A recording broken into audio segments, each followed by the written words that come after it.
ఏమనుకుంటున్నారు మీరు? నేను చేతకాలను అనుకుంటున్నారా? తెగించానంటే ఎవరికి ఆగదు. అది ఒకటే మర్యాద కుటుంబంలో పుట్టిన వాళ్ళు మేము. ఈ రకంగా చెడు చేష్టలు చేస్తే ఊరుకునే పరిస్థితి లేదు, గుర్తుపెట్టుకోండి. మా కార్యకర్తల మీద దెబ్బ పడితే నా మీద పడిన దమ్ముంటే నా మీద రా.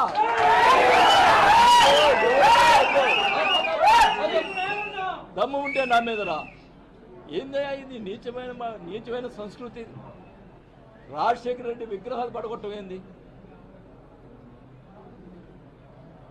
రాజశేఖర రెడ్డి గారు కానీ ఎన్టీ రామారావు కానీ ప్రజలకి సహాయం చేసినట్టు వ్యక్తులు, వాళ్ళు ప్రజలకు మేలు చేసిన వ్యక్తులు. ఎవరికి అపకారం చేయలేదు, ప్రతిపక్షం వాళ్ళు కూడా అపకారం చేయలేదు, అందరికీ న్యాయం చేశారు. అలాంటి విగ్రహాలు పడగొట్టం ఏంది? ఎవరి మీద? మా ఎమ్మెల్యేలు తప్పులు చేస్తుంటే వాళ్ళ మీద కొట్టండి. చనిపోయిన రాజశేఖర విగ్రహాలు పడగొట్టేది ఏంది?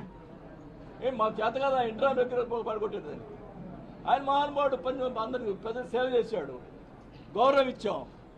శిలాపలకాలు పాల్గొట్టారు, శిలాపలకాలు పాల్గొట్టే మా పేర్లు ఉన్నాయి పాల్గొట్టారు. పోనీ మేము బాధపడము.